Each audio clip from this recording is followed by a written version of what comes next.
I call to order the regular city council meeting of Riviera Beach. The time is 6:10 p.m. and it's September 16th. Madam Clerk? Mayor Ronnie Felder, Chairperson Julia Botel, Chair Pro Tem Douglas Lawson, Here. Councilperson Troderick McCoy, Councilperson Kashamba Miller Anderson, Present. Councilperson Shirley Lanier, Here. City Manager Jonathan Evans, Present. City Clerk Claudine Anthony is present, City Attorney Don Nguyen. Here. The roll call is completed, Madam Chair. Thank you. We'll have a moment of silence followed by the Pledge of Allegiance led by Councilperson Lawson.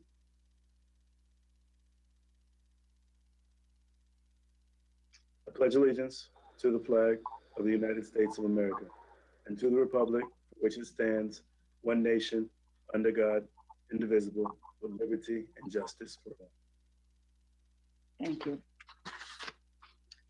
Any member of the public wishing to comment publicly on any matter, including items on the agenda, shall submit their comments by email to City Clerk Claudine Anthony at publiccomments@rivierbeach.org.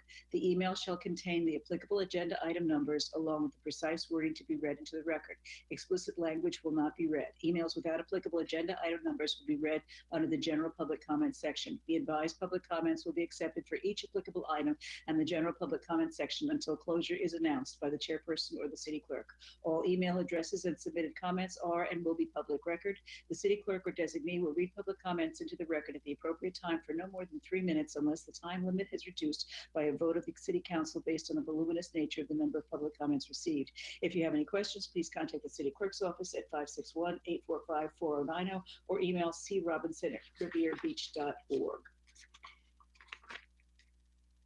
Do we have any additions, deletions, or substitutions to the agenda? Yes, Madam Chair. Yes, go ahead. I have, I know we have some additional ones, but for my community, I wanted to add the community benefits for my full 7,500.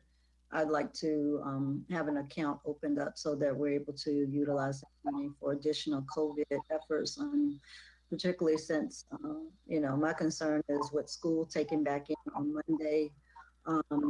If we think about it, children and employees have not been there when we saw all of these spikes. And so I would imagine at some point we're going to probably have to ramp up our efforts again.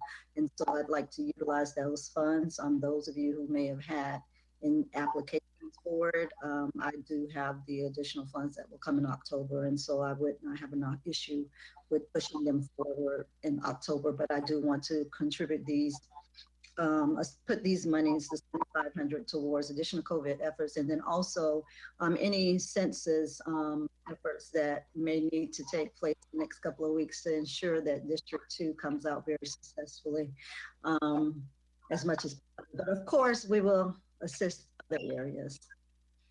So 700 would be for COVID and census efforts. Madam Clerk, we'll add that to the consent agenda, please. And, Yes. and So if I need clarification, so it's 7,500 for COVID efforts and 700. Since COVID and census efforts, the whole. Okay, the whole thing. Okay, Yeah. thank you. okay. That will be item number 26A. And, Okay. and Madam Chair, if I may, staff would like to remove resolution 7720, which is item 38 on the latest printed version of the agenda. And we'll bring that forward at the next regular meeting of the city council. One second. Let me find Which one did you say you were moving? Item 38, resolution 7720. it. Got it. Thank you. Note. Okay. Thank you. Any other additions? Madam Chair, members of the board, in item number 40, in the heading and the body of the resolution, it indicates an annual increase of 3%. That has been revised to reflect a 4% annual increase, not 3%. It was a typographical error. Right.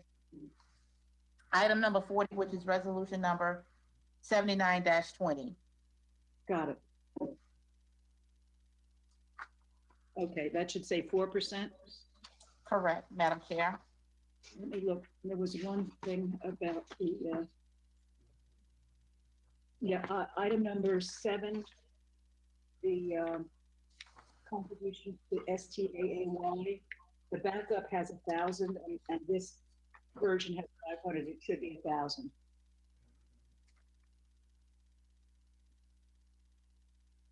Madam Chair. Mr. Lawson. Thank you, Madam Chair. I just want the record to reflect that item number 9, Mind Over You, is listed as 1,000, and the backup actually has properly listed at 1,500. So there's supposed to be a $1,500 community benefit versus 1,000. Thank you.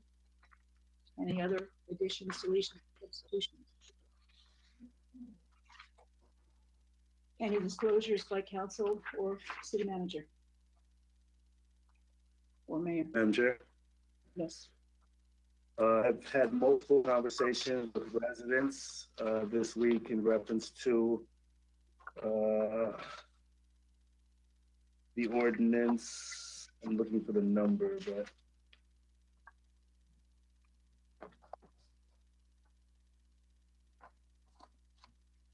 item number. You want? No, Is no, it I'm sorry. Let's see. 4147, Special Preservation Councilman. 4147. Thank you, sir. I've had multiple conversations with residents this week in reference to 4147, special preservation. Thank you.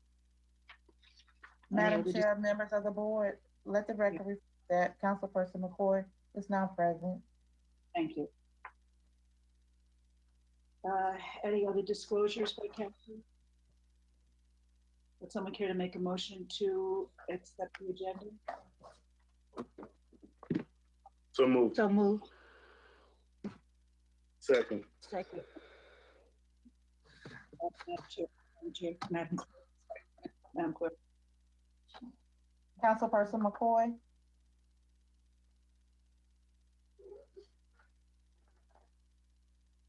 Yes. Councilperson Miller Anderson,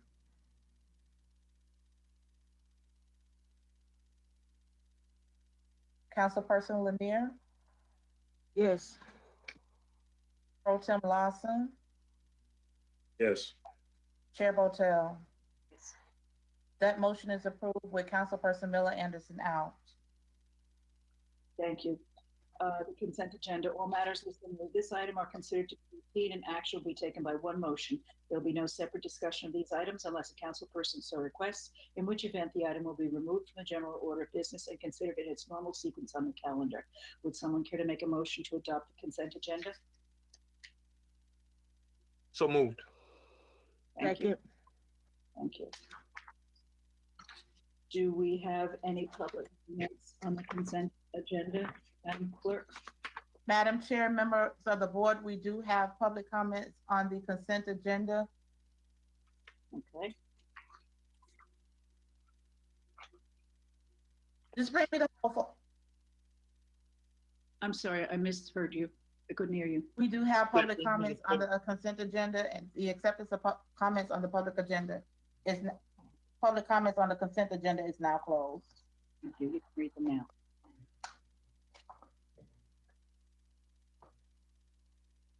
Our first public comment comes from Grassroots Consulting. Email address stringer@grassrootsconsultingusa.com. To the esteemed council, Mayor Felder, and all others, on behalf of Councilman Douglas Lawson's office, in partnership with GCI Training and Empowerment Center, Inc., becoming the best nonprofit 101 that was held in October 2019, we would like to report the following results for community benefit requests. We had 43 participants, 31 completed evaluations with resounding responses of the information being covered was useful and allowed them to learn more about back office administration for nonprofit organizations. Of the 43 individuals attended, 6 nonprofit organizations were started. 4 current nonprofit organizations used additional capacity building services. 6 additional individuals that did not attend the workshop but learned of the workshop started nonprofit organizations. The return on the investment measured that we now have more structured nonprofit organizations to fill unmet needs in our community. With our current pandemic and increasing budget cuts, grassroots social service organizations will be a necessity and not an option. Kind regards, Chandra Stringer, Grassroots Consulting Inc., and Stringer and Associates Financial Services, 2620 North Australian Avenue, Suite 100S, West Palm Beach, Florida, 33407.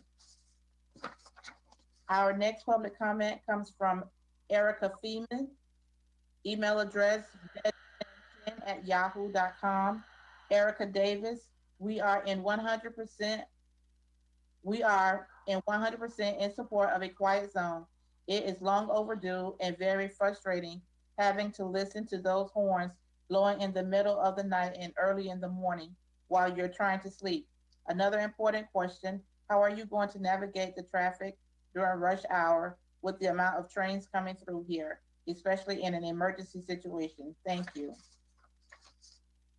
Our next public comment comes from Quinette Lowry, email address qlspeaks@gmail.com. I would like to thank Councilman Douglas Lawson for his unwavering support of my organization. It is important to note that nonprofits can create better living conditions for many groups of individuals. However, in order to be effective, we must rely heavily on donations. We, as the elected body, have a responsibility to the residents, and you cannot tackle and solve every issue alone, which is why nonprofit organizations play a vital role in building healthy communities. You see, when Councilman Lawson began facilitating workshops back in 2019 to help aid individuals get their 501c3 established and running properly, the initiative could not have come at a better time, because who knew a year later our city and the world would be tremendously impacted by the novel coronavirus. It is during these times that we realize that we cannot solely rely on government to solve the recurring needs of the community. And with the help of nonprofits and various organizations, our community was able to navigate and respond to residents who were in dire need. Councilman Lawson, I want to thank you for not only believing in the work my organization intends on doing in this great city, but also providing experts such as Ms. Chandra Stringer, who provided the necessary information to ensure nonprofits are operating according to the guidelines and regulations set forth. I am pleased to announce that on Saturday, September 12th, we kicked off our inaugural We Care project for youth here in the city of Riviera Beach. This initiative came from my personal journey and testimony through life, and I wanted to give women and children who are hurting for different reasons access to various resources and an outlet. I remember raising my own children and the importance of having all hands on deck. Our program is geared specifically to youth from first grade to their senior year in high school, the opportunity to learn basic life skills, aid in virtual learning, arts and crafts, and hear from guest speakers who represent various industries. We had over 15 students participate, and I know with your support, the program will continue to grow and reach more youth. Madam Chair, members of the board, and members of the public, there is a continuation of this public comment. However, the time has run out. If anyone desires a copy, please contact the office of the city clerk. Madam Chair, members of the board, thank you. Thank you. That's the end of the consent agenda. Do we have the unfinished business item number 28? Madam Chair, we need to take a vote. Vote, sorry, Madam Clerk, call the roll. Madam Chair, I want to ask a couple things, because I see that there's what appears to be some sort of, maybe I don't know, it's an error, but it's an incorrect. So the addition that I had put in for me, number 26, says $1,000 stay. the mentoring program, it should be $500. Okay.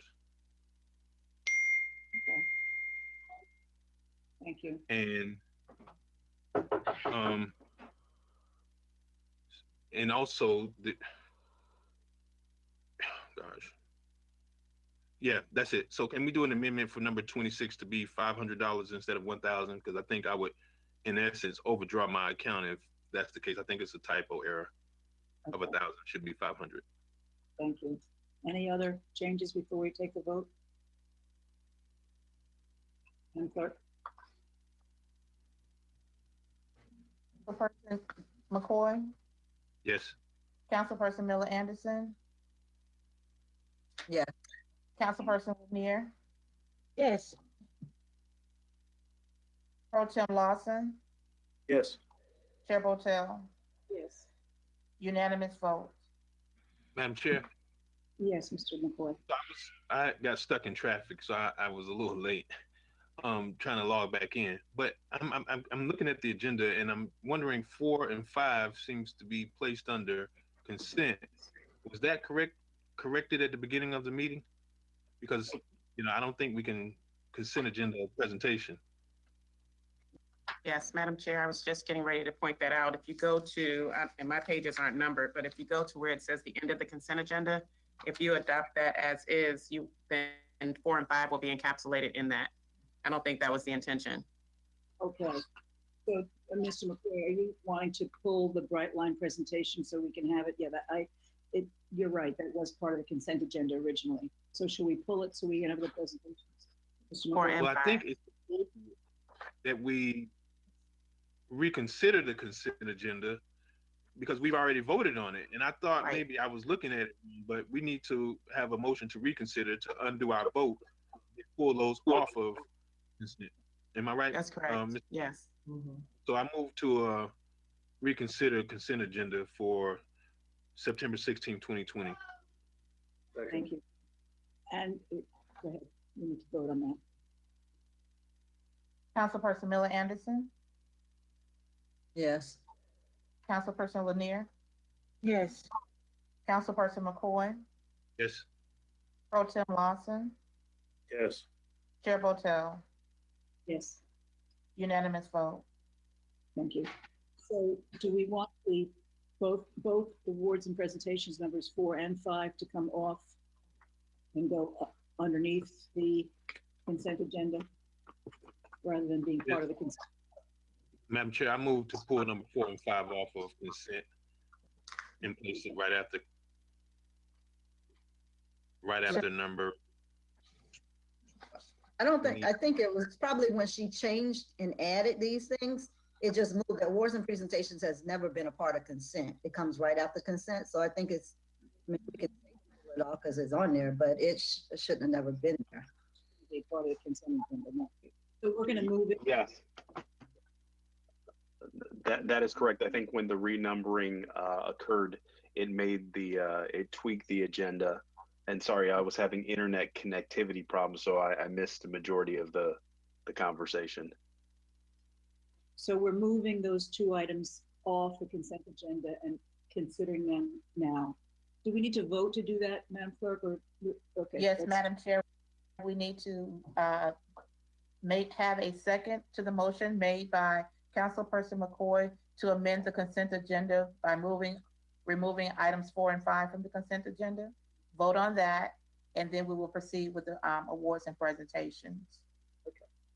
Madam Clerk, call the roll. We need a second to the motion, please. Second. Councilwoman Thank Lanier. you. Councilperson Lanier, Yes. Councilperson McCoy, Yes. Councilperson Miller Anderson, Yes. Pro Tem Lawson, Yes. Chair Botel, Yes. unanimous vote. Item number 4, Right Line All Aboard Florida Quiet Zone. Well, we got to now vote back on the consent item. We just voted to pull it off of consent, so there should be a motion to The approve consent. motion was to approve items number 4 and 5 removed. Am I correct? Well, that's what you're saying, but that's not how I stated it. I said Mr. the McCoy, motion to pull it off of yeah. consent. So, Is Madam anyone Chair. else hearing Mr. McCoy? Just me? I can hear him, members of the board. He's correct, Madam Clerk. Try that again. Once you pull it off consent, then you have to approve consent without those items. So I move to approve consent with 4 and 5 off. Second. Something's wrong with my sound. Can you hear Eh, me? Madam Chair, I'm sorry. Can't hear anything. So let me back up a second. Madam Chair, can I be recognized? She can't hear us, she's saying. Somebody please text her and tell her to go out and come back in. She's saying she can't hear us. She can hear her, but she's saying she can't hear us. So I would imagine you got the floor, right?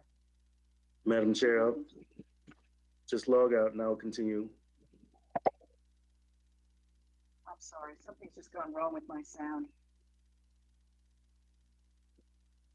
Ms. Noel, if you can contact the Can't hear chair and have her log out and then come back in. I'll do that. I'm gonna go try to get a pair of headphones. I'm so sorry. Councilman McCoy, you're recognized. Thank you, Mr. Chair. I move that we approve consent with items number 4 and 5 pulled, and also with amending item number 26 to save $500 for stay, for the support of the mentoring program. And if I can add, if we can just include all the other amendments made before, there were amendments made, Mr. McCoy, before you got on. But the clerk there has a record of those, yes. Okay, so I move to approve consent with all the other prior amendments, with items 4 and 5 removed, and also item number 26 to save $500 instead of $1,000. Can we have a second? Anyone go in a second? Second. Thank you. Madam Clerk? Councilperson Miller Anderson, Yes. Councilperson Lanier, Yes. Could somebody say something? Councilperson McCoy, Yes. Pro Tem Lawson, I'm not hearing anything. Yes. I'm gonna try going out and coming back in again.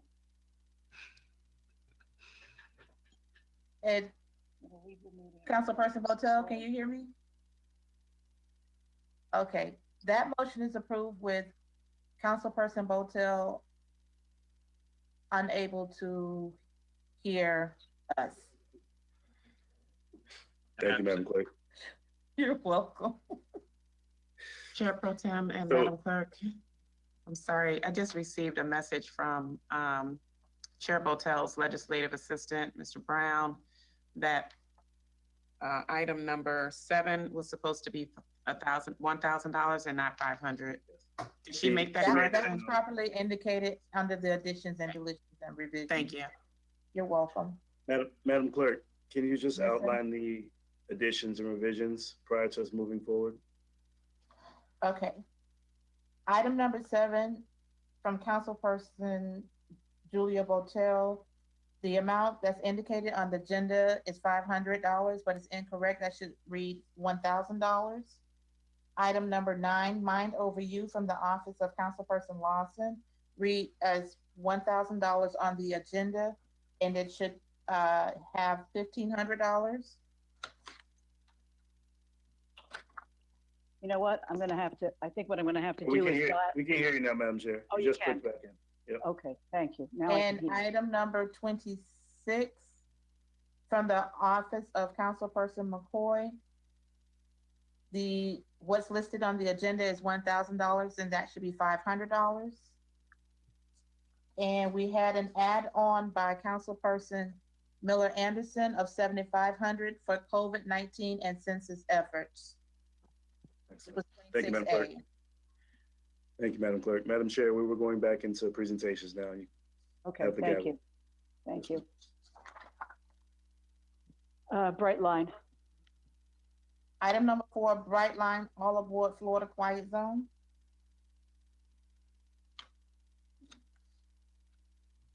Yes, this is Terrence Bailey. In February of this year, Councilwoman Miller Anderson had made requests to get more information in reference to quiet zones with the train coming through Brightline, that is. So we have today with us Kim Delaney of the Treasure Coast Regional Planning Council, who will be able to provide information and answer questions in reference to a new quiet zone within Riviera Beach. And I turn it over to Kim.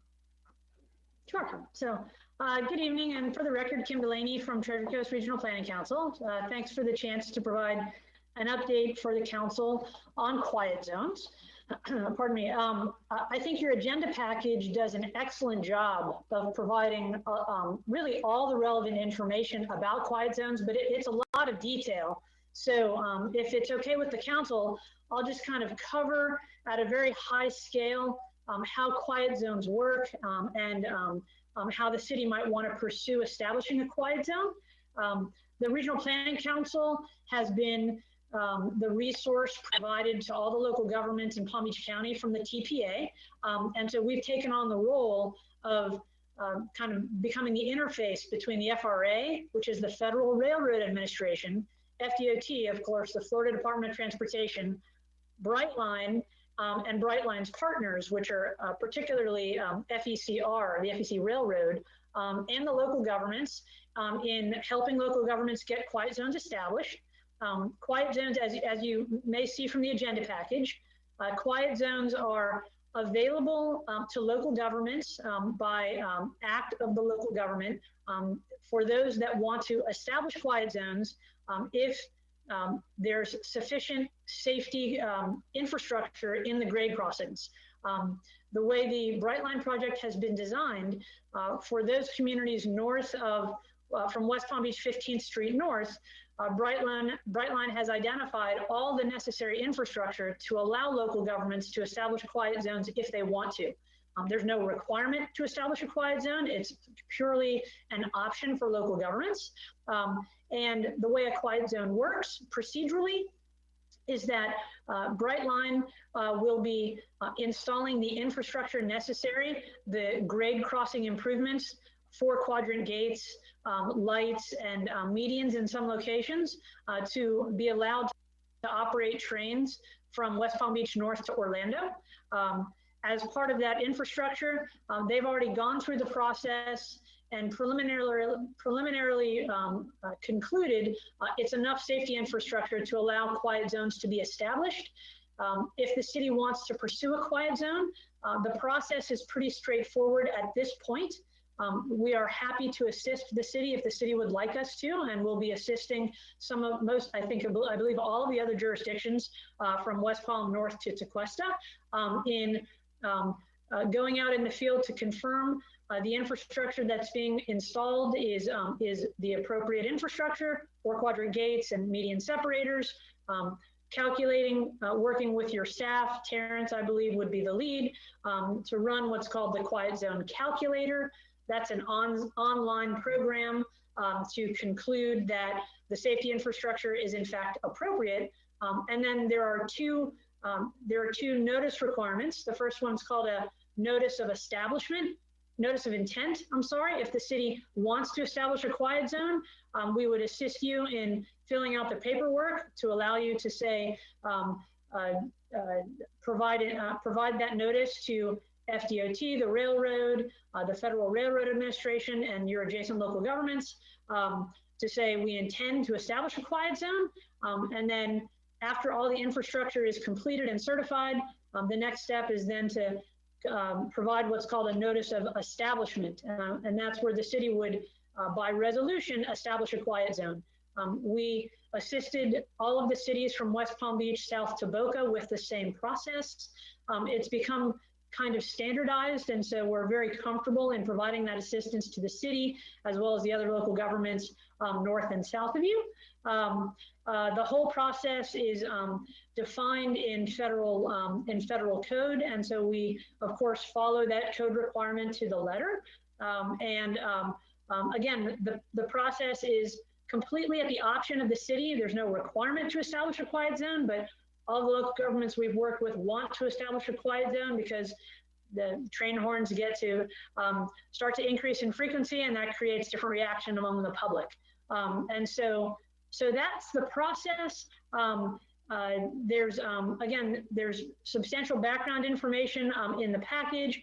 At this point in time, there have been quiet zones established from 15th Street in West Palm Beach all the way down to Miami. So the entire corridor is operating under a quiet zone today. It's our understanding that all of the local governments we've communicated with, and the city is the next one on the list, seem to want to establish quiet zones. So I think, based on what I know, we would have continuous quiet zone all the way north to Martin County, and then Martin, St. Lucie, Indian River, and Brevard County are all going through that same process to establish quiet zones along the corridor. That's my understanding as of now. So I'm happy to answer questions if you have them, and otherwise we would be available to assist the city if the city so desired through funds that are already provided by the TPA to allow us to provide that assistance to you. Okay. Thank you. Mr. McCoy, you're recognized. Thank you, Madam Chair. Mr. Laney, good to see you again. And I have Sure. a question. You know, I think quiet zones are great in what their intent is. However, the 15th Street rail crossing that you're speaking of in West Palm Beach, I'm specifically familiar with that because of the wall that's there. I don't know when and why that wall was placed there, but has there been any appropriations through TPA or even the federal government that provides for safety barriers as well, similar to that wall, how it prevents individuals from crossing at points where there isn't a grade crossing? Yeah, I'm really glad you raised that question, because I should have led with some of that information as well. So that's a perfect question for me to try to address. So the TPA has two parallel efforts in motion. One is to allow the Regional Planning Council to assist local governments who want to establish quiet zones. And that's one type of process that has its own set of notice requirements, analysis that is coordinated with the FRA, and then an establishment by the city. The second process the TPA is beginning is looking at the opportunity to create what's called a sealed corridor. Okay, that's a separate analysis, and what you're describing, where there would be fencing or walls in between grade crossings to prevent people from just going across the track, is why sealed corridors are an option for communities. We know, especially in communities that have lots of people walking, that there's people that are crossing the track and at points in between grade crossings. So the long answer to a short question is yes, the TPA is carrying out a secondary and complementary effort with an engineering firm to look at how a sealed corridor can be established, where that fencing would be appropriate, and then they'll work on how it can be funded. So that's a process that's in motion that would be paralleling or running concurrently with the quiet zone analysis. And we know we have a couple of locations where we have some really tragic situations. Folks have been walking across the track, and certainly north of 15th Street, we have some of those locations as well. There's a lot of activity with pedestrians crossing the track in the city of Riviera Beach. We also have that in Lake Park, and we have it up in the town of Jupiter. And so I think those are the focal locations, but the TPA's work, I think, is going to cover the entire northern part of the corridor. And then they may look to the south as well, because we have some really tragic things that have happened to the south. And so, so again, that effort is a TPA funded activity. It is in motion as well. And as the TPA gets through its analysis and has findings to present, either I'll be back available to you to kind of talk through what the options are, or the engineering firm that's carrying out that work will. One thing that we know, and Brightline and FECI have been clear, is that that type of fencing in the corridor isn't their responsibility. It's a local option to have it installed. And so they have not offered to pay for that fencing Probably no one is surprised by that. And so the TPA has acknowledged that it's not their financial responsibility. And I would imagine the TPA will look to find funding to pay for that fencing to be installed for local governments that want it, that meet the criteria for that type of fencing to be installed. Does that answer your question? It addresses my concern, and I wanted to make sure that we don't get caught up on quiet zones until we make sure that we have the safety measures in place, because I would hate to have a quiet zone and not have any kind of particular safety measures in place. Because, you know, I don't know, obviously, if they deactivate the horns in these neighborhoods, that's great. But, you know, I don't think nobody wants, you know, probably 100-ton train going through their neighborhood without any kind of notification. And everybody's walking around distracted nowadays, and they will literally cross the railroad tracks and not even realize a train is coming because there isn't no horn. So Yeah. I want to say this to the members. I have been appointed as the city's representative on TPA, and my first meeting I'll be attending is in the morning. So let's not make this too long of a meeting tonight, because I need to use for those funds in the morning. Okay. So thank you, Sure. Mr. So, Mr. absolutely. McCoy. And That- that would be, that, Real quick, I apologize. Council member, that'd be a great issue to bring up, if I can be so bold as to suggest, you know, at the TPA tomorrow, just to kind of begin that dialogue, because the TPA always looks to its member local governments for those types of leadership activities. And so if I can suggest that's good timing that you have a TPA meeting tomorrow, to kind of be sure that we're all coordinated in these different efforts, because we see those concerns as well. And we'll carry out whatever requests the local governments have, but certainly in the city in particular, and a few of the other jurisdictions where you have lots of people walking, it sure seems like it'd be a good idea to have that fencing installed as quickly as possible. And there's a process to go through to get that. Real quick, Mr. Madam Chair, I Mr. apologize. Lawson, go ahead. Thank you, Mr. Madam Chair. Lawson. Quick question. I just want to confirm the representative for TPA. I know there was an appointment. I thought that we had assigned myself as the appointed member and then Councilman McCoy is the alternative. But if he is the appointed member and attending the meeting, I'm fine with him waking up in the morning to go. It doesn't matter, Councilman Lawson. I think if you're not there, I mean, I'm still can participate. There's nothing that prevents. Yeah, no, it wasn't a question, but I think that was just based on your statement with you being the appointed member versus the alternate. I mean, regular alternate. I mean, tomato, call it what you want. I'm asking for the money. But, you know, I appreciate it. So that's why we're having the discussion now, so we can actually know who's going to be the representative, who's going to be the alternate, and how much money we're asking for. So we can be on the same page when we get there tomorrow. So I appreciate your outcry for getting us some money tomorrow. I'll be supporting it with you. Well, you know, that's Thank a you. very interesting conversation, Pro Tem, because the TPA used to be called the Metropolitan Planning Organization. And very specifically, I'm glad you brought it up in the meeting, because I think there was a prior council member that talked about appointments to the MPO, but they didn't do it inside of a public meeting. So I'm glad you brought that up, because I would never have an offline conversation with you about it, because I do respect and honor the sunshine. But in all seriousness, Ms. Delaney, if you have some information regarding those quiet zones and also safety barriers, please share it with us. I would certainly like to have it. But here's the other interesting thing, and I think why it's important. But if you just look, and I've taken Brightline, if you look at the stations, there's Miami downtown, Fort Lauderdale downtown, and also West Palm Beach downtown. And I've actually got on the train or either exited the train at all three of those locations. But what's interesting about Riviera Beach, particularly, we're the city immediately north of West Palm Beach. And Ms. Delaney, they place signs on Blue Heron Boulevard that says trains may exceed 80 miles per hour. I've not seen that anywhere else throughout South Florida that I've noticed. And I believe partly because once it leaves West Palm Beach, there's basically no more stops, at least anticipated right now, between West Palm Beach and Orlando. And I don't want that thing opening wide open, you know, I don't want the train to go wide open before we have any safety barriers and quiet zones in place. And I certainly want to make sure that that becomes, you know, a priority, because I think obviously that is shared by at least 3 of the members of the district boundary. So yeah, it's definitely important, and I want to see what we can do to start that conversation now. I don't know if the ask will be tomorrow, Pro Tem Lawson, but I certainly am going to be there to make sure I bring it up and ask questions regarding it so it's on their radar as well. Could I make a comment just before we end this topic on the TPA?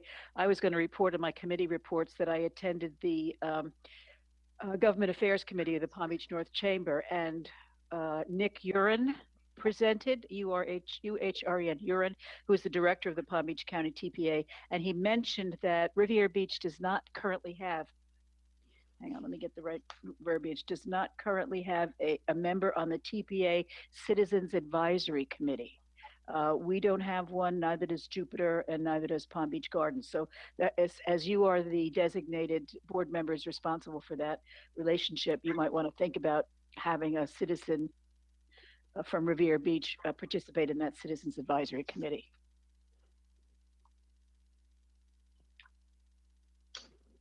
Anything else on this topic? Thank you, Dr. Madam- Delaney. Pleasure to see you. Mr. Evans? Madam Chair, if I may, I did have staff to Councilperson McCoy's concern research the possibility of what type of fencing or landscape buffers or alternatives that can be proffered. So I'll ask for the Assistant City Manager to provide a little bit of context and research that staff has been looking at since the discussion came up at the council's direction. Thank you. Anything else? Okay, we have a proclamation for Tara Kennedy.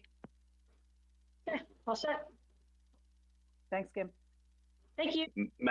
Madam Chair, if the, I don't know if you heard me, the Assistant City Manager is going to provide a little bit more context with regards to physical barriers and fencing and even landscape options as it relates to some of the train crossings in our community. Okay, thanks. Thank you, Mr. Evans. Can everyone hear me? Yes. Okay, thank you, Madam Chair, councilpersons in your respective places. I'm Deirdre Jacobs, the Assistant City Manager here with the City of Riviera Beach. It was actually quite refreshing to hear Mrs. Delaney make those comments so that all of our efforts won't be in vain, and there's actually an opportunity for us to work along with another entity in order for us to come up with safety barriers for our residents. But in the meantime, we have a PowerPoint presentation that we put together, not knowing that there was an effort already underway to present to you. So Marsha's going to help me out with showing the presentation. So the first slide is just simply a train of the FBC railroad tracks. You can go to the second slide, Marsha. I'm sorry, it's a little slow. This one's something. No, it's okay. So the second is, it's just showing some of the area here in our city of Riviera Beach where the train track is actually laid. And this primary, the geographic area that is shown here is primarily what is south of Blue Heron Boulevard. Both sides are, and they also indicate where the train tracks are, and it shows Barack Obama Highway. If you also notice, if you see the landscaping that is near to the railroad tracks, there's not too much of an area available for us to actually install security barriers, but from the experience that we've been able to attain, the experience from other agencies that have actually put up safety barriers in terms of fences and walls, they've actually had to work with private property owners to install those measures. And from my understanding of working with the private property owners, there has never been any instance wherein the private property owners have not been willing to install safety barriers. When we did a survey of the properties that were actually in play for this particular area, from the corporate limits south all the way to the north, Silver Beach Road, there were about 56 properties. And of those, I think there were about 5 properties that the city owned, maybe about 8 or so that belonged to the Port of Palm Beach, and the remaining were private properties. The next slide, Marsha, please. The next slide is simply depicting the railroad track to show you exactly where it sits. And it's in between both of those red lines.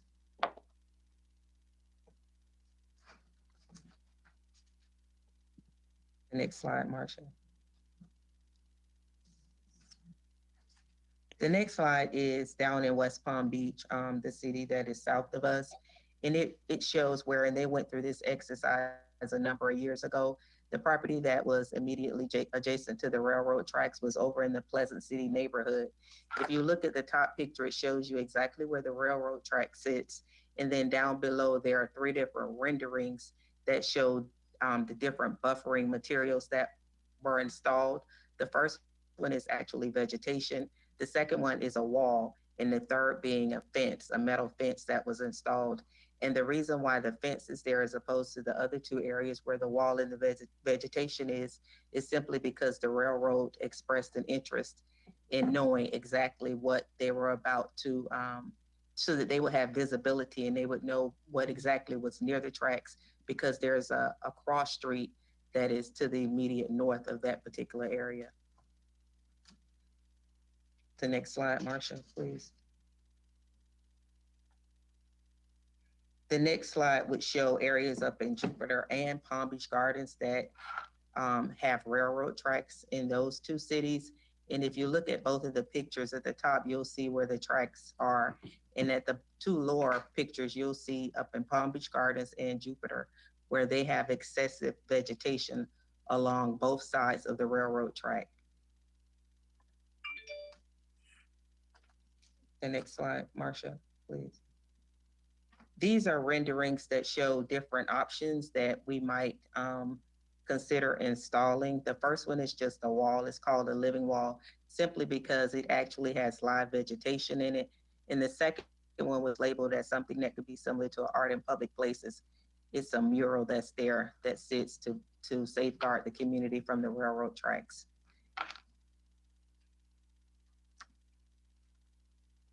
This particular slide, if there are slides that we pulled from various, from the internet, from various resources that show different types of fencing, as well as vegetation or landscaping that we could use or consider in order to install with regards to being able to create barriers between the railroad tracks and pedestrians or even vehicles.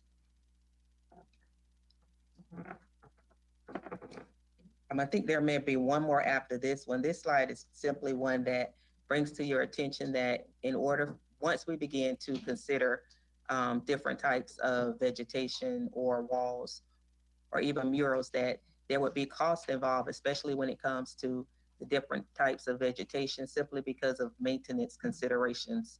So we need to be cognizant of that. And we also thought of ways in which we would need to involve our police department as well, simply because of public safety issues that may arise.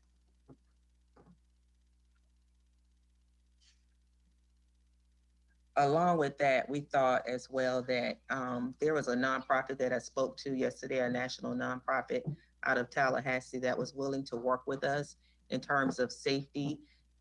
Their goals are to ensure that communities that have an interest in educating the community with regards to how to better travel safely whenever you have railroads in your communities, ways in which we could come up with educational initiatives.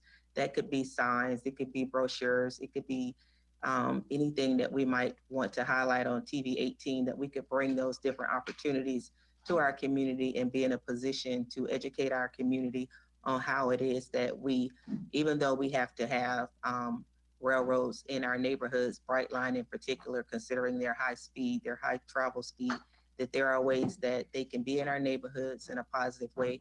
And also that if we practice safe measures, that we can do all that we can to try to minimize or reduce unfortunate situations. So that's our presentation. As I mentioned earlier, maybe I can get with Mr. McCoy later this evening or early in the morning, and we can talk about the TPA and ways that he can bring information back to us as a staff so that we can work in a collaborative fashion. It's my thinking that once we come to some point in time, and we know that Brightline won't be around for at least another couple of years, it'll give us an opportunity to even workshop the issue with our community so that we can have feedback from many different sources. Thank you. Thank you.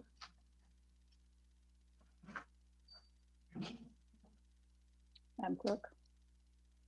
Proclamation for Tara Kennedy. Madam Chair, this will be presented by Councilperson Miller Anderson.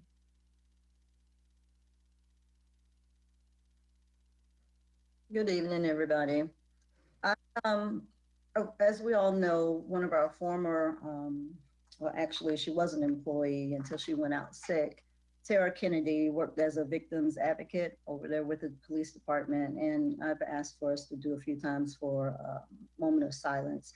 And I did ask Mayor Felder if he would be okay with me doing this proclamation on memorial, because typically it comes from the mayor, and he was okay with it. As I said before, she has come before our board over the last few years with her nonprofit, I Am Who I Am. And also, she was a classmate of mine, and so I thought it would be fitting because she did love the city of Riviera Beach. And so I thought it was important for us to make sure that we did something in this fashion. And so I thank Miss Deidre Jacobs and those who helped her in creating this. So I'm going to be reading off of my other computer here. So in case I'm not looking at you, you'll understand why. From the Office of the Mayor for the City of Riviera Beach, Florida, in memory of former employee Tara Cassandra Kennedy.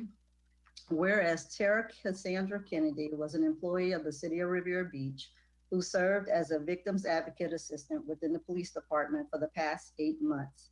And whereas Ms. Kennedy attended John F. Kennedy Middle School, Suncoast High School, Nova Southeastern University, Morgan College of Entrepreneurship, and South College, where she attained a paralegal degree. And whereas Tara was an active member of Connecting the World with the Word Ministries, wherein during her tenure with CTW, Ms. Kennedy became a chaplain and was led to create a nonprofit organization known today as I Am Who I Am.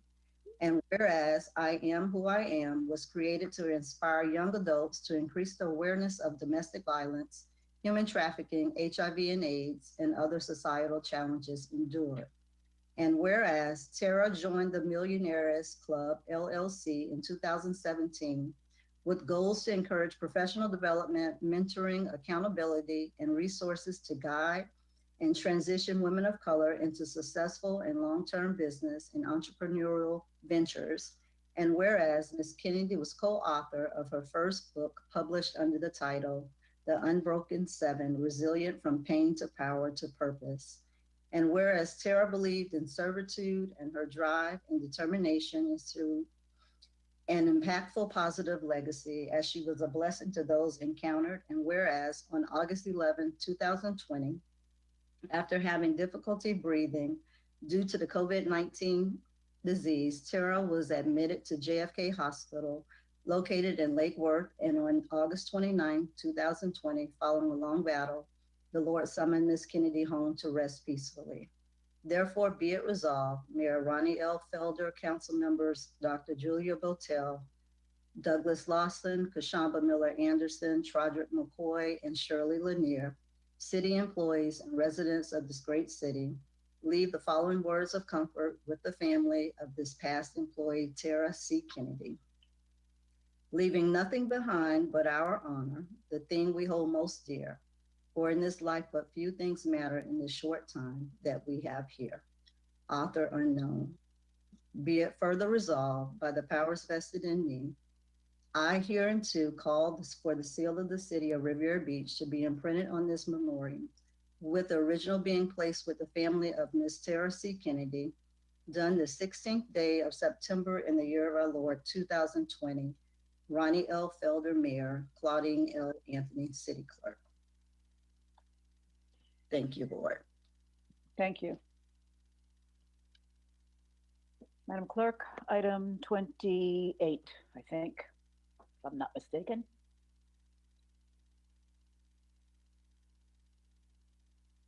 Madam Chair, members of the board,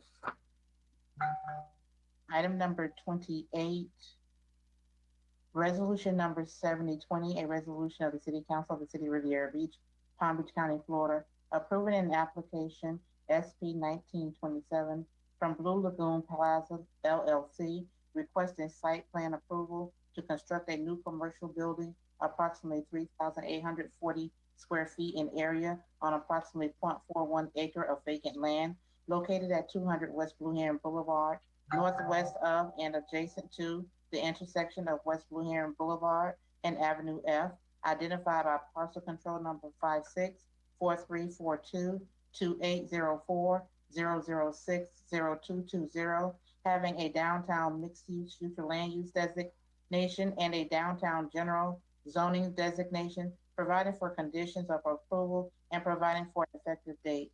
Madam Chair, members of the board, we do not have any public comments on this item. The acceptance of public comments on this item is now closed. Thank you. Would someone care to make a motion to adopt? I make a motion that we postpone it until later in the meeting.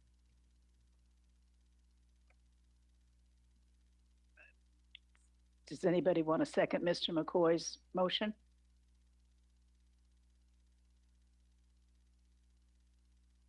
Doesn't look like we have a second. Does anybody wish to make a I'll motion? second for, I don't mind seconding it, but I just want to understand better. Or, well, if he postponed, then we can't discuss it. So I guess not. I'll take it back. Okay, so Madam Clerk, we've had a motion and a second to postpone this until later in the meeting. Okay, Madam Chair, members of the board, are we saying later in the meeting, are you all going to determine when it comes back up or? Mr. later? McCoy, where would you like to see it placed on the agenda? Oh, thank you, Madam Chair. And I'm sorry I didn't bring this up earlier. Again, I had problems getting back in. But, you know, I don't know what the reasoning was in arranging the items that's placed on the agenda.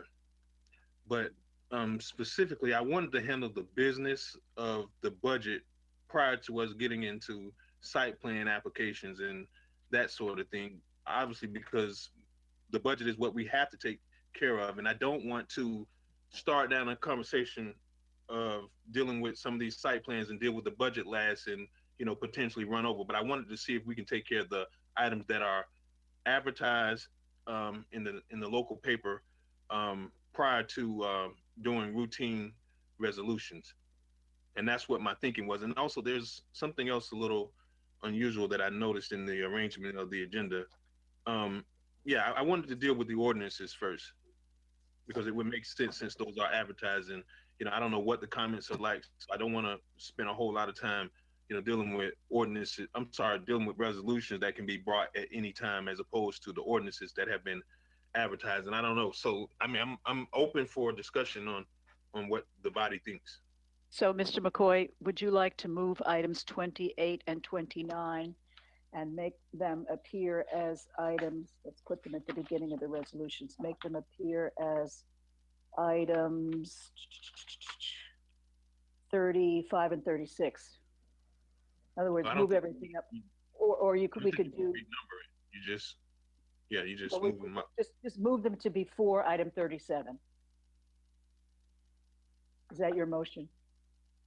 Yes. Okay. And would you continue to have your second? It was Councilwoman Miller Anderson, I think, that was going to second. You still wishing to second, Ms. Miller Anderson? Where are we moving it to? To just before item 37, which is the first of the resolutions. He wants to get rid of he wants to deal with the ordinances first, which is fine by me. Just these two resolutions that will move them. Yeah, that's fine. Okay. Madam Clerk? Councilperson Lanier, Yes. Councilperson McCoy, Yes. Councilperson Miller Anderson, Yes. Pro Tem Lawson, Yes. Chair Botel. Yes. So we'll Unanimous move- vote. Thank you. So we'll move to item number 30, ordinance on second and final reading.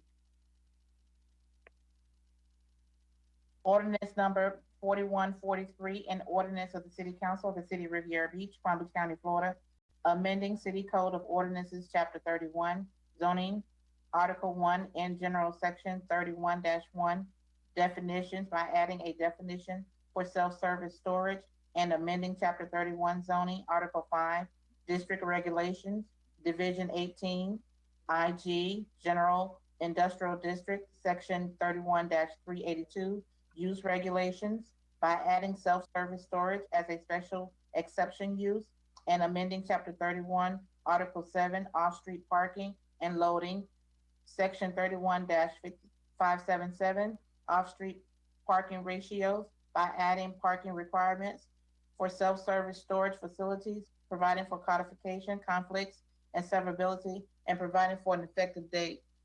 Madam Chair, members of the board, we do not have public comment on this item. The acceptance of public comment on this item is now closed.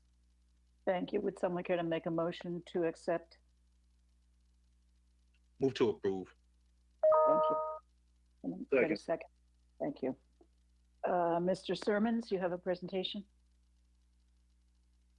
Yes, good evening, Madam Chair and members of the council. For the presentation on this item, I will yield the floor to Assistant Director Jeff Gagnon. Mr. Gagnon. Thank you. Thank you, sir. Good evening, Honorable Mayor, City Council, Jeff Gagnon, Assistant Director of Development Services. Let me share my screen.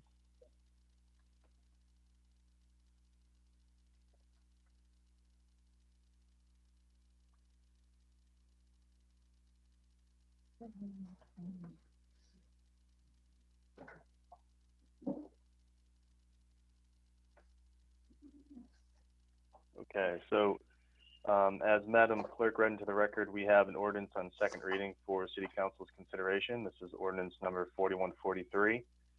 This is actually associated with the application that we'll review later on tonight for Storage Rental of America for their resolution for their site plan. We decided to kind of look at our off-street parking ratios when that application came in, being that we don't currently have a code-defined category for self-storage facilities.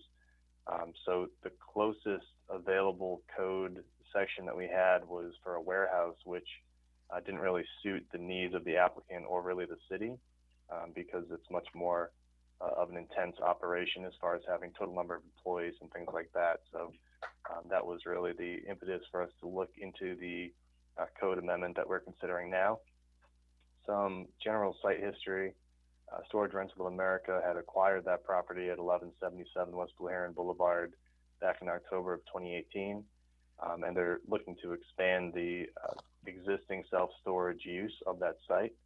They're looking to add approximately 36,000 additional square feet of building space for a total of 120,000 square feet of building area.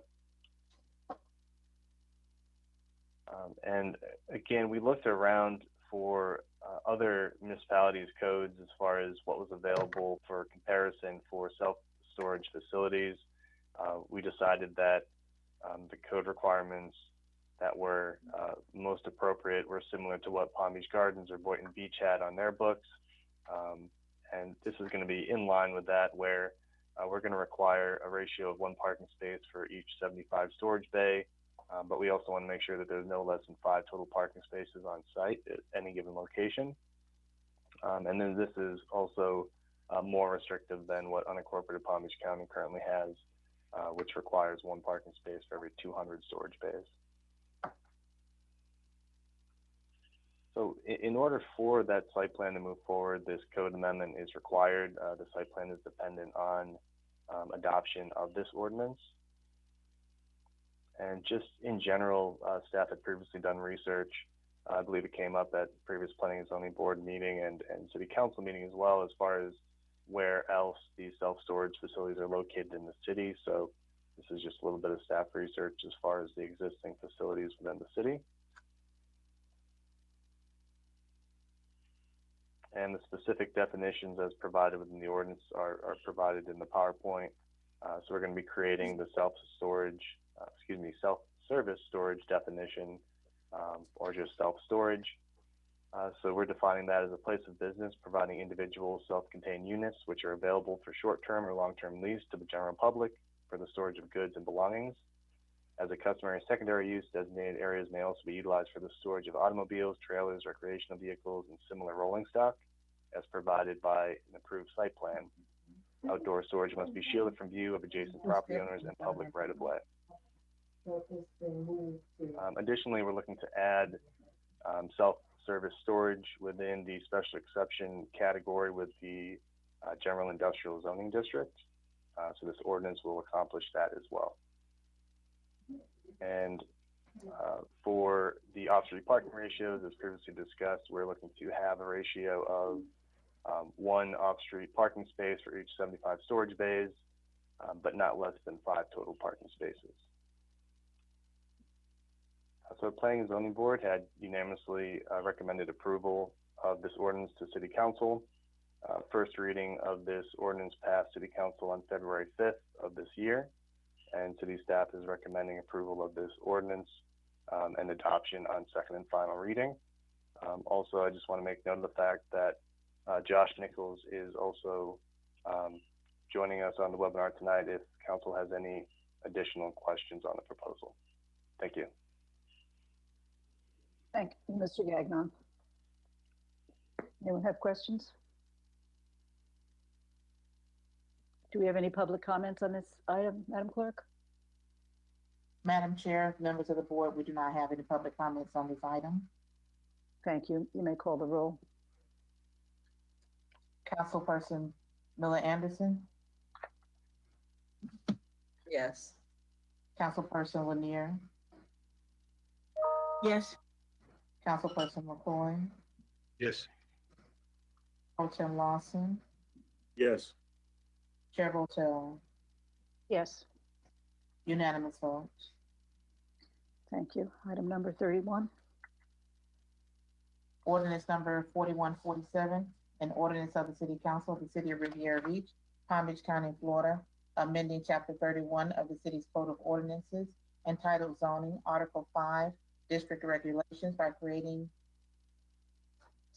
a new zoning district entitled SP Special Preservation District, coinciding with the city's comprehensive plan, future land use element for special preservation areas, and amending Chapter 31, Article 5, Division 1, generally, Section 31-96, designation of districts by adding reference to the SP Special Preservation District and amending Chapter 31, Article 5, Division 1, generally, Section 31-97, official zoning map and zoning district boundaries by amending the city's zoning map by assigning a special preservation zoning district designation to any and all land area currently having a special preservation future land use designation according to the city's comprehensive plan and future land use map in order to provide consistency between the city's future land use map and zoning map, which will impact real property or portions thereof located north of Pine Point Road and west of North Ocean Drive in the city of Riviera Beach, providing for severability and conflicts, providing for codification, and providing for an effective date. Madam Chair, members of the board, we do have public comments on this item. The acceptance of public comments on this item is now closed. Thank you, Madam Clerk. Would someone care to make a motion to adopt this ordinance? So So moved. move. Mr. McCoy, thank you. Do we have a presentation or should we go to public comments?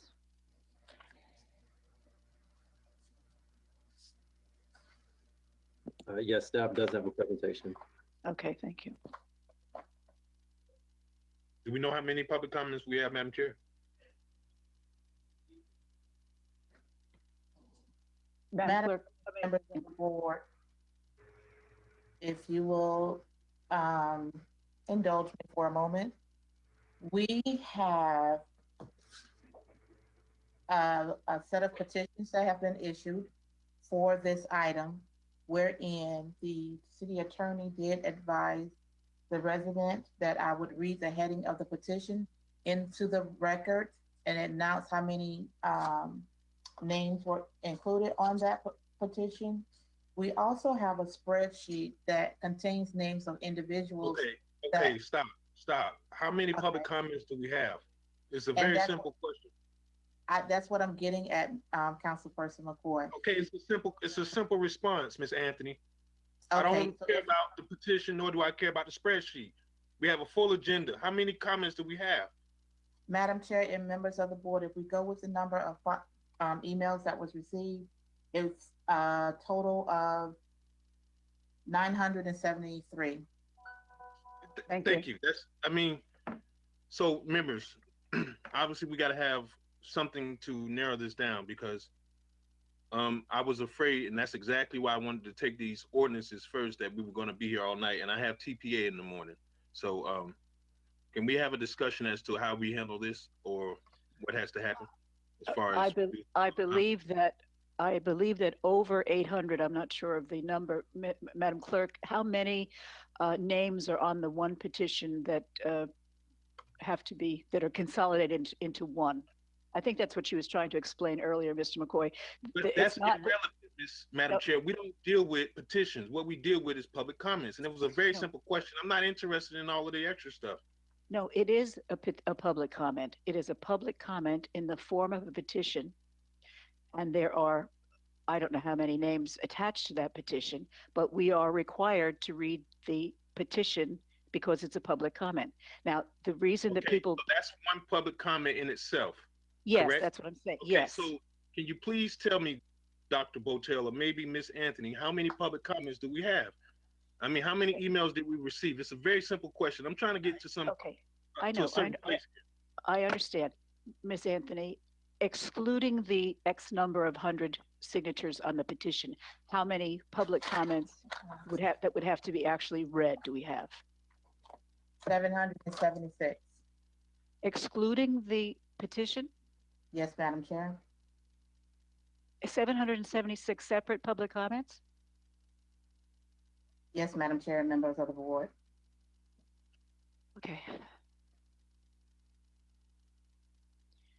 Well, how would we like to proceed? We just better get started. Well, I I think that's exactly what I wanted to try to figure out, as opposed to knowing about spreadsheets and petitions. I mean, let's get down to business. I mean, I guess I moved. See, and then here's why this is not working. It's impractical, and I said this back last month when we had this item before, that I don't know whose idea it was, Mr. Sermons or perhaps Mr. Evans, but to have something like this loaded on this agenda where we have to pass budget items, which are, I mean, it's pretty extensive. So, I mean, you may not like my tone, but I'm not here to be friends, and I'm not here to play. I'm here to take care of business, and I would like that we would have planned better than to pile all of this stuff on the agenda, knowing that we were going to have an extensive amount of comments.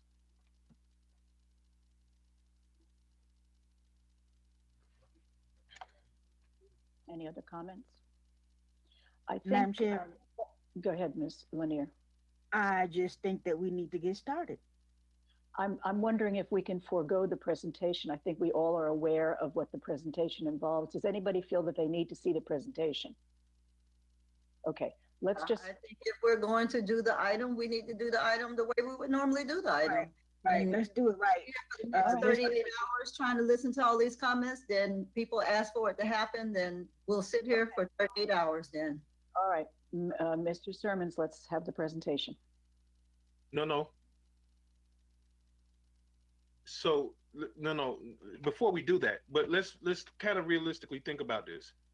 Are we really about to take on all of these comments? I wanted to see if we can first deal with the ordinances. Obviously, the budget is something that we have to have read tonight. We can't push that to another agenda because it's been advertised and it has to coordinate with the county and also the school district's agenda. So it might be prudent for us to deal with that item first, that are definitely have to be heard tonight, because there's no way we're going to stay here all night or even into the morning dealing with this. So Okay, Councilman Mr. Lawson McCoy. may have to do TPA now. So Mr. McCoy, would you like to make a motion that we deal with the three ordinances, numbers 33, levying the adjusted tax rate, numbers 34 with the establishment of the budget, and number 35 with the capital projects plan? We could take those three now and then move to ordinance number 4147. Is that your intent? here's the budget relate. I don't have the numbers in front of me. I got Yeah, a those are multiple the three- screen. but yes, Those are the the budget. three. Yeah. Okay. Mr. McCoy is making a motion that we deal with the budget items now and then go back to this ordinance. Does somebody have a second? Anyone want Ma- a second? ma- Madam Chair, if I may, if you would give, if the board would consider a brief recess so we can conceivably restructure the agenda, because there are other items such as health insurance that have to go today. There's an agreement with an attorney that have to go today. There's an agreement for evidence storage that has to go today. And to Councilman McCoy's point, when we had the discussion with staff as it relates to agenda review, when we had the conversation on Monday, we had 10 minutes worth of comments on this item. So it wasn't something that we got inundated with comments over the last 24 hours as it relates to the special preservation item, because we were in fact looking at what modifications need to occur, if any. So this all happened within a 24-hour period. But if you would allow for staff to effectively give us about 10 minutes, we can readjust the items and then deal with those immediately, and then the other items can conceivably be pushed, and then we can finish out the evening with the special preservation ordinance. Mr. Evans, I would only agree to that if we have got to deal with the special preservation ordinance on tonight's agenda, because if you think there are 700 people who wrote in, there are double that number who are watching and who expect that this item will be dealt with this evening. So I would only agree as long as we can assuredly deal with the ordinance on special preservation. I mean, other things perhaps could go to the end. You decide, but I mean, whatever other things can go to the end, let's deal with the things we must deal with tonight with regard to the budget and other issues, other things that we have to deal with, and then take up the ordinance on special preservation. That would be my ask. Councilwoman Miller Anderson. Okay, so with 700, 3-minute public comment cards to read, how many hours are you all thinking that's going to take? Well, we can limit them to a minute. Okay, 700 minutes. How many hours is that? So realistically, I don't know who is going to be here for this meeting with 700 minutes, plus all of the other stuff we're talking about. We can say we need to take this item, but we need to be realistic. So it is what it is. Madam Chair. I mean, I don't have a problem with sitting here. I know when to cut myself off. So. Madam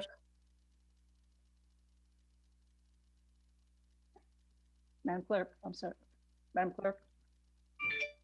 Yes, ma'am, Madam Chair, members of the board. Yes. That wasn't me. I believe that was Councilperson. Oh. I'm sorry, Councilwoman Linear. The item is on the agenda. We need to hear the item, whether it's 7 comments, 700 comments, or 7,000 comments. This is what we were elected to do. So if it is on the agenda that we need to hear it, if we have to be here all night, then we've done that before. It is an item on the agenda that should be heard. That's my comment. All right, Mr. Evans, can you take 10 minutes and reorder the agenda? Yes, I will ask. Anything that's not necessary, can you just postpone it? Whatever's not absolutely. Yes, I will. I'll ask for Ms. Noel to set up an immediate conference call with the executive team, and we'll go through the agenda in about 10 minutes, and then provide the board the what the reconstituting the agenda would look like to include the special preservation item. Thank you. We'll reconvene at 7:40. Gives you 11 minutes, Mr. Evans. Thank you. Use them well.